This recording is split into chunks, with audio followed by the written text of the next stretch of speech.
I'd like to take a few more minutes of your time and tell you how someone driving under the influence of alcohol has affected my life. Robin's mom and I met in 1990, we were married in 1992. Robin was living in Illinois at the time. She came to live with us in 94. She wanted to start a life herself. This seemed like a pretty good place to do it. You know, after all, we've got plenty of sunshine, the beaches, and our 30-degree cold front in the winter is the equivalent to an Illinois warm front. We're the lucky gets up to 30. Plus, we don't have 3 feet of snow. In Illinois, when you have 3 feet of snow, they still have to go to work. Robin was totally amazed we stayed home for 3 inches. Robin had only been in my life for 7 short years, but she was a daughter I never had, and I loved her dearly. When she was talking about coming to live with her mom and me, her biggest concern was for her 2 cats. But to be real honest, I was never a cat person. But we knew how much those cats meant to her. And as soon as her mom said she could bring the cats with her, it was like, look out, here I come. She worked hard and things were starting to fall in place for her in 97. It seemed like it was going to be her year. She was moving into an apartment the 1st of February. January 24th was a Friday night, and I was taking my wife out to dinner.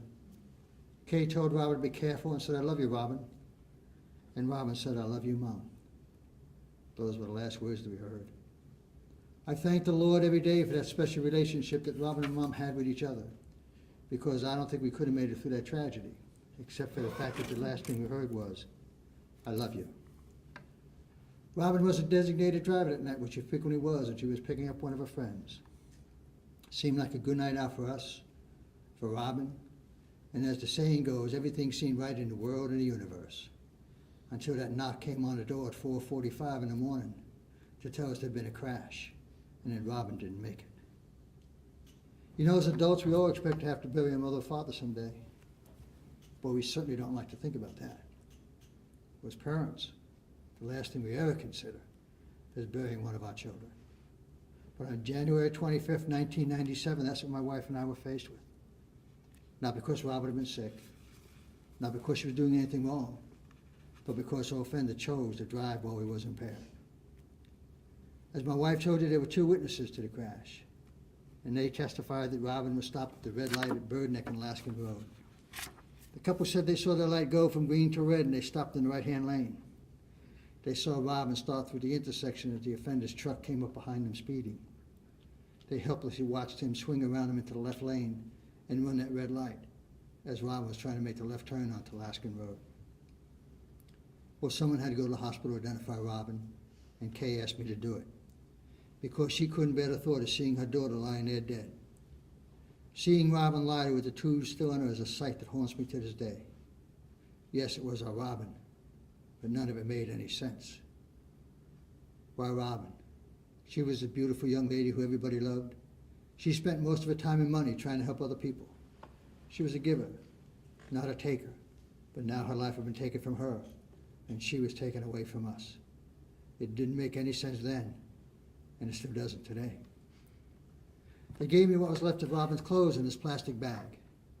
They had to cut her clothes off at the crash scene to try to give her emergency medical treatment, but Robin had been killed instantly.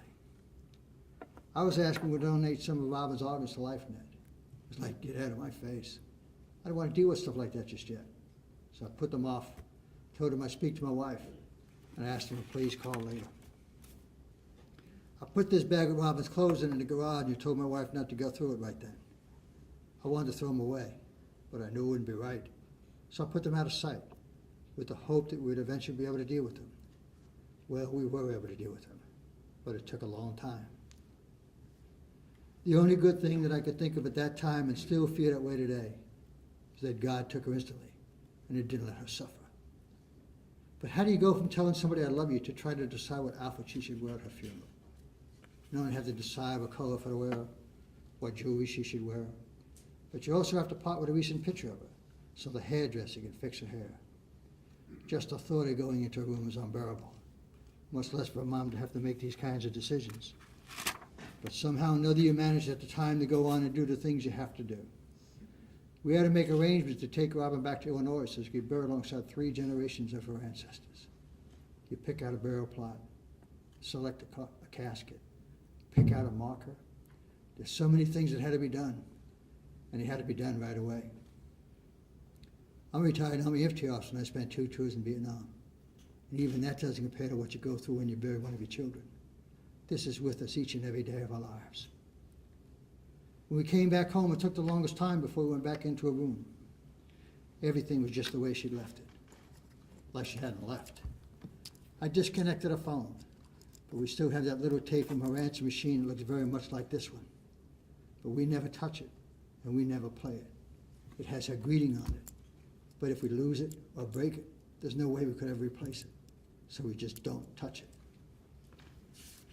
Robin's mom would go upstairs and stand in Robin's closet just taking the smells. Smelled just like Robin. It was soothing to her mom. Standing in that closet made us realize just how much we missed her, and at the same time helped to heal the hurt inside us because we loved her so very much. We had to go to the court for the trial and sit and look at the person that killed our daughter. Came into the courtroom with a big smile on his face, and he laughed and he waved to his family. I spoke at the sentencing phase of that trial, and I asked the judge to give him the maximum sentence allowed. I took that bag of shredded clothes with me to show the offender and the court what was left of Robin.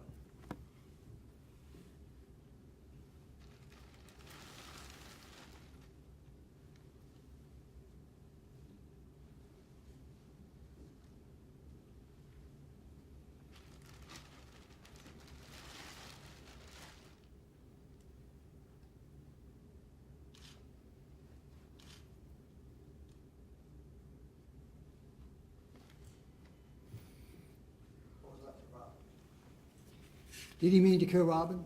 No, but he did. He chose to drive impaired, and everybody needs to be held accountable for the outcome of his or her decision. Robin's was released again in April 2006. You don't get time off for good behavior, and you know that law was changed. So all in all, his life was in shambles for 10 years, all because back in 1997 he chose to drive impaired. People ask us if we think the offender served enough time for killing our daughter. What's enough time for the crime he committed? The only thing I can say is that he served the maximum amount of time under the law. Because regardless of how much time he didn't spend in prison. It's never going to bring our Robin back. I don't get to take my wife out for dinner anymore because she's afraid to be out on the roads of Virginia Beach after dark. It's okay someplace else. It's okay in New York City, Chicago, but not Virginia Beach.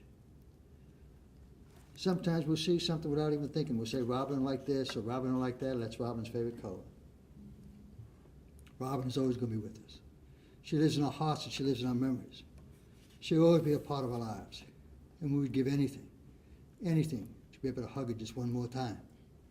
But we'll never be able to share a hug with her again because she's dead. Since March of 2003, we've lost over 4,000 troops in Iraq. For somebody to die serving their country is a terrible loss. And I hope and I pray that no one's family here is ever forced to have to deal with that. But to lose your life, or to take somebody else's life, because you chose to drink and drive, that's just plain stupid. Drunk drivers have killed over 67,000 people on the highways here in the United States during that same period of time. Over 10,000 people killed every year due to drunk driving. Everybody here is either in the Navy or associated with the military. So I'm sure that at one time or another, everyone here has either been in one of them strike groups coming home or you've at least seen them on TV. And naturally, that TV station will focus on a rivalry aircraft carrier. And they'll talk about all the 3,000 sailors and Marines on the carrier and the thousands of family members waiting to greet their loved ones home. Over 10,000 people? It's like having 3 aircraft carriers just not show up at the pier. Just gone. Disappear. And all the crew members with them. Now try to visualize all those family members who all of a sudden the loved ones just don't show up anymore.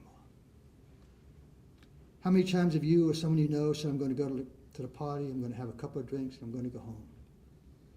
Joshua Meads thought he'd do the same thing. He'd go to the party, have a couple of drinks, and he'd go home.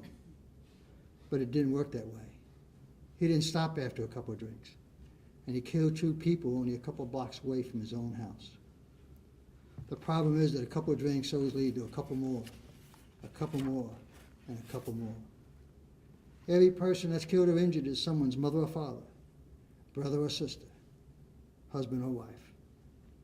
Frequently it's a small child's mother or father. Please give that some serious thought. I'm not here to tell you or anybody else that you shouldn't drink, but I am asking you not to drive impaired. and to not put your mother or father, or anyone else's mother or father, or any family member through what my wife and I have had to go through. Thanks for listening.